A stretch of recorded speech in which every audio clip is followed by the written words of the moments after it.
Welcome everyone. पहले हमने बात की थी कि इन्वेस्टमेंट है क्या और किस फैक्टर पर डिपेंड करती है। आज हम बात कर रहे हैं कि इन्वेस्टमेंट की टाइप्स कितनी है। इन्वेस्टमेंट की दो टाइप्स हैं। पहली है रियल इन्वेस्टमेंट। ये वो इन्वेस्टमेंट होती है जो फिजिकल एसेट की फॉर्म में होती है, जैसे जमीन, बिल्डिंग या मशीनरी।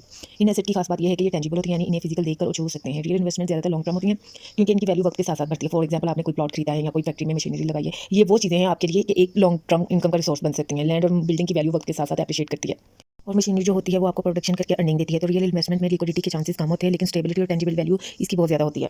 अब हम बात करते हैं दूसरी टाइप की। दूसरी टाइप क्या? Financial investment. ये वो इन्वेस्टमेंट होती है जो फाइनेंशियल इंस्ट्रूमेंट के जरिए की जाती है, जैसे शेयर्स, बॉन्ड और म्यूचुअल फंड्स वगैरह। इन इन्वेस्टमेंट में आप डायरेक्टली किसी कंपनी या प्रोजेक्ट में आप अपना पैसा लगा सकते हैं और उसके बदले में आपको क्या मिलेगा? प्रॉफिट मिलेगा, डिविडेंड मिलेगा। यहाँ आपका पैसा कोई फिजिकल चीज़ नहीं होती, बल्कि आपका पैसा पेपर या डिजिटल फॉर्म में होता है। फाइनेंशियल इन्वेस्टमेंट का फायदा ये है कि ज़्यादा लिक्विडिटी होती है, यानी कि मतलब जब चाहे आप इसे मार्केट में सेल या बाई कर सकते हैं, क्योंकि मार्केट की वैल्यू ऊपर नीचे होती रहती है। इसी वजह से इसमें रिस्क ज़्यादा होता है। स्टॉक मार्केट, बॉन्ड मार्केट और म्यूचुअल फंड्स इन्हीं फाइनेंशियल इन्वेस्टमेंट की एग्जाम्पल है। अगर हम आसान लफ्ज़ों में या सिंपल वर्ड्स में बोले ना, रियल इन्वेस्टमेंट वो होती है जिसे हम फिजिकली चीज़ें जैसे कि लैंड, बिल्डिंग, मशीनरी, इस तरह की जो चीज़ें होती हैं। फाइनेंशियल इन्वेस्टमेंट वो होती है पेपर इन्वेस्टमेंट, जैसे कि शेयर्स, बॉन्ड और फंड वगैरह।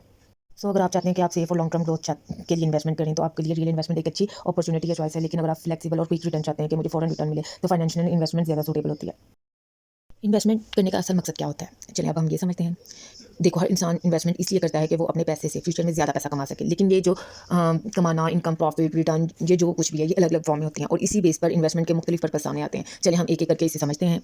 कैपिटल एप्रिसिएशन, जैसे कि हमने अपनी इन्वेस्टमेंट की वैल्यू को बढ़ाना, ये सबसे कॉमन और पावरफुल पर्पस होता है। कैपिटल एप्रिसिएशन का मतलब होता है कि आपके एसेट की वैल्यू वक्त के साथ साथ बढ़ रही है कि नहीं, और कितनी बढ़ रही है। फॉर एग्जांपल एक मिसाल ले लेते हैं, जैसे कि आपने एक 10 लाख का प्लॉट खरीदा है और कुछ साल बाद उसकी मार्केट वैल्यू 20 लाख हो जाएगी, तो ये 10 लाख जो फर्क पड़ा है वो कैपिटल गेन है, यानी आपका असल पैसा बढ़ गया है और प्रॉफिट मिल गया। स्टॉक मार्केट में भी यही कॉन्सेप्ट चलता है, जैसे कि कुछ शेयर्स की प्राइस अगर बढ़ जाए तो कैपिटल एप्रिसिएशन मिलता है। ये उन लोगों के लिए बेस्ट होता है जो लॉन्ग टर्म ग्रोथ और वेल्थ क्रिएशन चाहते हैं। सेकंड है dividend. Dividend mean division of profit. Division of profit मतलब मुनाफे की तकसीम। डिविडेंड वो प्रॉफिट होता है जो कंपनी अपने शेयर होल्डर के साथ शेयर करती है, यानी अगर आपने किसी कंपनी या शेयर खरीदा है तो और वो कंपनी प्रॉफिट में जा रही है, तो वो अपने इन्वेस्टर को एक फिक्स्ड हिस्सा पे करती है, जिसे डिविडेंड कहते हैं। ये एक रेगुलर इनकम और सोर्स होती है जो हर साल या हर क्वार्टर मिल सकती है। डिविडेंड इन्वेस्टर को के लिए एक रिवॉर्ड होता है जो कंपनी उसे देती है, किसके बदले में? उसके ट्रस्ट के बदले में, उसके इन्वेस्टमेंट के बदले में कंपनी इन्वेस्ट करती है। है मुनाफे की आमदनी। ये वो इनकम होती है जो आपको तब मिलती है जब आप अपना पैसा किसी को लोन फॉर्म में देते हैं, जैसे बैंक डिपॉजिट, बाउंड्स या सेविंग सर्टिफिकेट्स। बैंक आपका पैसा यूज़ करता है या और इसके बदले में आपको फिक्स रेट ऑफ रिटर्न देता है, यानी इंटरेस्ट इनकम देता है। इसका फायदा ये है कि ये एक स्टेबल और प्रेडिक्टेबल होती है इनकम, क्योंकि बैंक हर साल अपना इंटरेस्ट रेट अनाउंस करता है। लेकिन इसमें रिस्क और रिटर्न दोनों का रिलेशनशिप कम होता है, क्योंकि ये मोस्टली फिक्स इनकम होती है ना, क्योंकि ये बैंक फिक्स कर देता है, इसलिए इसमें जो रिस्क का होता है ना एलिमेंट, वो कम होता है कंपेयर टू अदर।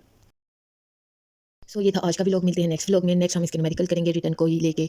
तो so like, share and subscribe my YouTube channel. अल्लाह हाफिज़, टेक केयर, स्टे मोटिवेटेड।